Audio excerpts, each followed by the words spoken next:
Well, hello there, everybody. Thought I would hop on in here and give you a little live stream before the weekend.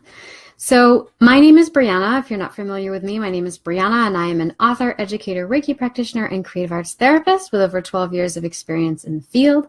I also happen to be an online entrepreneur, and I love to teach therapists, coaches, and healers how to scale their practice beyond the one-to-one business model online. Specifically, I teach them how to create a 6-week signature program and launch themselves into the online stratosphere.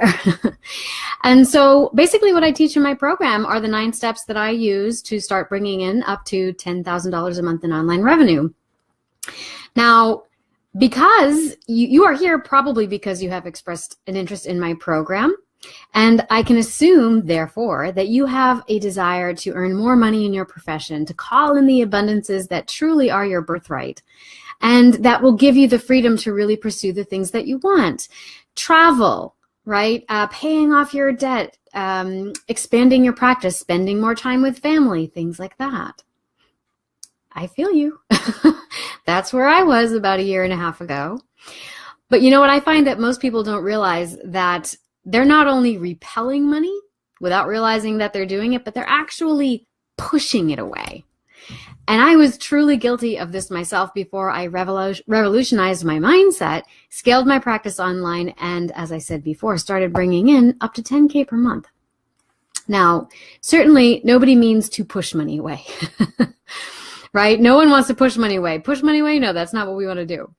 But we do tend to do it, and often it's in largely unconscious ways. And we do it in 3 ways specifically, and that is what I'm going to talk about in this video here today. So the first thing is we think we have to work hard for our money. The second thing is we think money is a measure of our deservedness. And of course, working hard makes you deserving, right? And then we focus on what we don't have. So let's dive into the first one, working hard for the money. Well, does life ever seem kind of unfair to you? Maybe you have wanted success, you've applied yourself well, you got all A's in school, you're kind of a go-getter, high achiever, and yet nothing seems to work out for you. Maybe in your life or in your career, you might have gotten some satisfaction out of, let's say, meeting the expectations of your boss or your mentors, or, you know, for the people around you who told you what you needed to do to be successful, be on time, do your best, work hard, play hard, strive for greatness, never give up, things like that. And yet somehow they just didn't quite work out, right? Oh, you know, from time to time, they probably did, but it's like an uphill climb. The harder you work, maybe you gain a little momentum, maybe you get that promotion, but it ends up being even more work on top of that. And it's like more money, more problems, right? How many cliches can we throw out here? So to make matters worse, you might find someone working not nearly as hard as you, and yet they have twice as much success. Well, how could it be that they are achieving so much for so little? What do they know that you don't? Well, when you've worked really hard for something and you don't get the results that you want, it's very easy to become defensive, envious, maybe even condemning of someone else's success because it's painful to watch them live the life that you want that has eluded you. But the point is that when you condemn the financial success that you crave, you close yourself off from it vibrationally. And so anytime you cringe and withdraw because you think someone is too salesy, or you think someone has money, or someone who has money is somehow less morally righteous than you, or maybe you put yourself at a distance from people that you think are too money grubbing, right? When you do that, you put a distance between yourself and the abundances that are your desires. And so I really want you to take this to heart.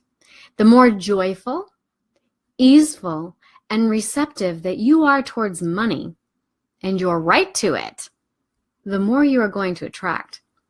Now, this is in part about owning your worth, but it's really more about realizing that your worth is not tied up in how hard you work or in the things you do or how many hours you've suffered and logged in, okay? Money responds to inspired action because inspired action originates with joy, with pleasure, inspired action doesn't feel like work. It feels like play. And when you feel joy and pleasure and play, good ideas come, creative ideas come. And that is your soul talking. That's your soul telling you the ways in which you could be making money easily if you'd only step outside of judgment and take off that guilty hat, right? And that leads me to my second point about money, which is we have this idea that money is a measure of deservedness, okay? We've got a lot of stories about money. Sometimes we have a sense of righteousness and deservedness tied up in how much we have suffered for money, how much our parents have suffered for money, how much our parents' parents have suffered for money, how much our parents and our parents' parents have suffered at the hands of people who had money, right? So there's something that I really want to clarify here, and that is money is not a reflection of deservedness. Even the notion of deservedness is born of judgment, and that idea keeps you small in any and every context. So whether it is to think that someone is very deserving or to think someone is not so deserving, okay? So money, it doesn't make those judgments. It's not so discerning. It just responds to the way that you feel about it, okay? So think of it this way. Money is like an estranged lover, and you have wronged money. Money just wants to take you on a date. Money just wants to rub up against you. Money just wants to buy you all kinds of amazing stuff and woo you because money just loves you so much. Money keeps texting you, but you won't text money back because you're a lover that's afraid of intimacy. You can't let yourself get too close to money because money's too good for you. No, money. Stop calling me money. You're too good for me, money. Don't you see? I don't deserve you, money. It's not you. It's me. You think I'm joking, but I'm serious. I see this all the time. So this is what your unconscious says every time you tell yourself that your integrity is compromised when you raise your rates, or you are consumed by guilt when you don't agree to a sliding scale fee or offering your services for a trade, or when you tell yourself, no one would buy my online course, or you tell yourself that you can't do something or learn something new because, oh, it's too overwhelming, or I'm not a tech person, oh, it's too late, I'm too old, or whatever the story is, right? Or this one, I haven't earned it yet. I haven't worked enough stepping stone toxic jobs yet to be able to move into a sphere that I'm uncomfortable with, okay? I think that's a myth. I don't think anyone has to suffer like that to get to where they need to go. You don't need to earn it. I am blessed and I'm grateful for every toxic job I had because it was a point of contrast that brought me to this place today. But you know what? In reflection, I didn't have to do that, especially not with the 9 steps that I've learned how to implement now. So I just want to make clear that none of these ideas about deservedness have anything to do with integrity, okay? And your relationship to money has nothing to do with integrity. It has nothing to do with deservedness. Next time you see someone revealing how filthy rich they are, let alone reveling in it, you know what you do? You bless them for it. You say, bless them, and you send them tons of love. Because you know what? Then maybe you'll catch money's attention too. Oh, yes, that's right. You just held eye contact with money for about 30 seconds, and now money's giving you that wide smile, and they just bought you a drink, and they're heading across the room for introductions. Oh, yes. Anytime you see somebody with money, you bless them. Okay? You bless them. And if you just felt a resistance to blessing someone else's successes, you really need to dig that shit up and get rid of it ASAP, especially if you want to be abundant in your field. Well, if you want to make the kind of boy band money that I plan to make and have fun with it, right? Now, this is the last thing. We focus on what we don't have. The point I want to make here is that oftentimes when you are desiring money, you are coming from a place of lack, coming from a place of suffering, of resentment, of pain, right? Maybe we're in debt, or maybe we want things that we think are too expensive, or we have bills to pay, and so we pay attention to what we don't have, and we fear more not having, okay? So we dream of money to provide us some kind of relief, but the connection that we are making in that instance is that we suffer for money. Okay, we suffer for the lack of it. And according to the universal law of attraction, which incidentally happens to be similar to one of the 3 laws of quantum physics, which is that you create your own reality, right?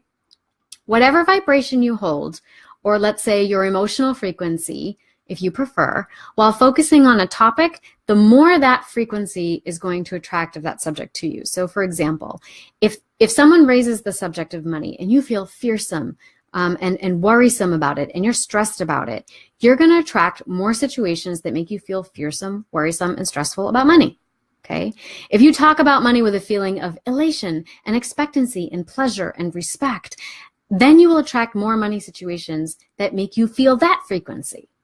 Okay? Now, it might seem a cruelty, but really this is a blessing because it means that you do not need to rely on the rules of the outside world. Isn't that fucking fantastic? I think it's amazing. It's the biggest goddamn revelation that I've had in the 36 years of my life. And I've had it in the past year and a half. And the difference between me 2 years ago and now is incredible. Incredible. Okay? You do not need to rely on the rules of the outside world. That means that you can surrender the hows and simply be open to receiving what inspiration you need to show you the next step in building the material apparatuses for calling in the abundance in whatever form you want. And so in this instance, we're talking about money because money is just energy. Okay? Now, as I said before, money arrives in exchange for inspired action. The kind of boy band money I want to make, right? And so the more you can put yourself in a feeling state of being wealthy, in a loving state with money, okay, and not feeling guilty about it, all right, you actually open yourself up to receiving mode, okay? And once you do that, the next steps for building those channels to funnel more money in, they show up. They show up and or they reveal themselves to you. Now, I want you to think of it as like you're going on a road trip, okay? And you're driving and your friend is in the seat next to you. They're the navigator, okay? Now, as the driver, is it helpful for you, for your friend to give you all the directions right away before you've even turned the key in the ignition? No, that's not helpful at all because you're going to get flustered, overwhelmed. You're not going to know where you're going, right? Isn't it much more easier for that person to give you the next step each step of the way, right? Isn't it actually a quicker and more efficient way of getting there? So, you know, a lot of people shirk the law of attraction because they're like, oh, I've been doing all this wishing, wanting, and nothing shows up. But you have to remember, we don't actually want our things to be satisfied right away. Because if you want something and it immediately appears, so much of that, you're going to get bored. You're going to get bored. It is the contrast that you experience in the receiving of the step-by-step instructions that make it joyful. And that also take you to where it is that you really want to go, which is to have experienced the journey and then step into the fruits of the rewards, right? And so basically the solution to this is shifting your mindset. And I'm going to be talking about mindset all this month in the next few weeks because we're going to have a big free challenge during our enrollment period on how to shift your mindset. It's going to be a 5-day challenge on shifting your mindset. Now, the best way to start shifting your mindset around these 3 money myths specifically is to start changing your story around money, okay? So I want to give you a story to illustrate my point. And this was originally told by the amazing female entrepreneur, Amanda Francis, who is a millionaire herself. And so she tells the story of 4 businesswomen sitting at a table. And this is the first time they're meeting each other. They've met at a business conference. And so one woman says that, oh, she's just made her first 6-figure year. She's really excited about her projects. Another woman says that she just launched her first online course and it's doing well and she's, kind of starting to build her business.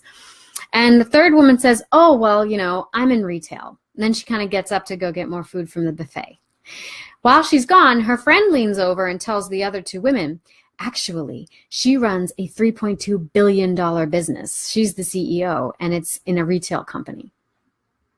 Now, the women are not awed by this other person's modesty. Oh, no. They feel robbed. Why would she do that? Why would she not share with these 2 younger women sitting across from her the success that could be possible for them? Why would she not want to inspire them as women, as budding entrepreneurs? Okay. To my mind, this really illustrates this sort of crossroads that we are at in our mentality as a society and as a whole. Keeping ourselves small is not humble. It's not modest. It's not greater integrity to do that. Okay. For those that can only be inspired uniquely by you do them a disservice when you keep yourself small. When you judge, criticize, or condemn or envy the person that has more success or money than you, you keep yourself small. But when you bless them, remember what I told you what happens? Money gives you a little wink and buys you a drink from across the room, right? Start switching your mindset and blessing the things that you want when you see them. And they will start showing up for you, okay? The world doesn't need more modest successes. It needs to know what is possible, inevitable, and yes, achievable, okay? So what I've managed to do in my online business, which as I said before, bring in up to 10K per month, it may not be normal for therapists, coaches, and or healers, but you know what? It could be. It could be. I had no experience in business before doing this. I had no experience in online technologies. I did have a degree in design, so I had a creative eye, but I didn't know any of this other stuff. I learned it. I invested in coaching myself, and I learned how to do it. I also did it as a single mother with a broken heart, recovering from a miscarriage and taking care of family members with chronic illnesses. Oh, and no job, right? But I had nothing left to lose. I had nothing left to fear. And so I decided that I was only going to be available for a next level kind of existence. Screw the 9-to-5. I wasn't going to do it anymore. Okay? But it did not happen overnight. It happened step by step, moment to moment, with small risks opening up to bigger risks, and the larger the leaps I was willing to take. And they ultimately did come to me. You know, a year ago, if someone had said, you know, you're going to be putting most of the money you make back into hiring a team, I would have said, you're crazy, right? I now have a team of 4. And today I've set up an interview for adding on another team member in Facebook ads specifically. Okay. So step by step. All right. So I have developed my program, The Abundant Healer in 90 Days to Scale Your Practice Online, because it is my desire, my sole purpose, to elevate and inspire the amazing members of my community. And in my experience, it starts with mindset and it ends with fiscal freedom, right? Because I have found that in order to really elevate my community, you can't just be inspiring. You also have to be a model for what it means to be fiscally responsible, right? Because that is the concrete, that is the material, that is the piece that's missing so much from human service workers, from people who are here to serve, right? And it's my belief that if you are here to serve, then the servants need to be kept well so that they can serve better. And I need to teach you how to do that, okay? And I can teach you how to do that, and I will. Now, to get you started, here is a money story that I would encourage you to record for yourself and listen to before bed every night, because that's what I do. And it's inspired by Amanda Francis and also Abraham Hicks' writings. So here we go. I like the idea that money is available as the air I breathe. I like the idea of breathing money in and breathing money out. I'm happy to understand that with practice, I can control my attitude about money, that the reason money would come to me is because of the massive amounts of joy and gratitude I feel when I think about money. I am ready to receive money, and I have more than enough space for it. I notice that the more I tell a story of abundance, the better I feel. I like knowing that I am the creator of my own reality and that money flows into my experience in a way that is directly related to my focus and my attitude. I feel confident that in time I will align my thoughts with abundance and money will flow powerfully towards me and my experience. I understand that people around me hold many different perspectives about money and that it is not necessary for me to understand or agree with their opinions. I am relieved to know that I do not have to sort that out. It is very nice to know that my only work is to align my thoughts about money with my desires, and that whenever I feel good about it, I have found that alignment within me. I feel supported by money. I feel appreciated by money. I feel like money is on my side. I feel good about having money, and I'm excited to receive it. I do not believe there's anything bad, wrong, greedy, or selfish around me having lots of money. There is no conflict or duplicity or uncertainty in my energy around money. I am sure, I am clear, I am clean. There are so many ways in which to expand my life in meaningful ways. The more money I have to support the people and causes that I love, to travel, to learn, to teach, to create. Money, it can't run out. There is always money circulating in the world, and all I must do is be energetic match for it. It's like angels singing. When I think of money flowing to me, I see myself wading knee-deep in it. Wads of cash just spill out of my closets and onto the floor. My faucets run liquid gold, and sometimes I fill up the tub and splash around in it. I laugh at the ease of it, the pleasure of it. I also see myself sending it out again and fattening my investments, rewarding my employees, and advertising myself to my soul clients. And as the money I give is received, it becomes multiplied and returned to me tenfold. Only now those that I serve are receiving and giving in the same way, and so abundance flows plentifully throughout my beloved community. Scarcity attitudes fall away from those that are intended to live well, and so they serve well simply by living authentically and creatively in honor of their soul purpose. And this is my soul purpose. So if you have enjoyed this post and you would like to learn more, I encourage you to sign up for the caption in the link of this particular video. There is a free PDF. It is a 9-step framework for scaling your practice online. It is the exact 9 steps that I use to scale my business and start bringing in $10K per month. Okay, it's a free download. And there are also links to other trainings and videos like this in that PDF. So I encourage you to download it now and keep your ears and your eyes tuned to the feed, because we're going to be doing 2 live streams a week up until April 1st. And then it's 3 live streams a week. And we're going to be pitching our Mindset Reset Challenge for open enrollment. All right, so I look forward to seeing you more. If you have comments, questions, things you want to raise in the feed, I hope to see them in the captions below.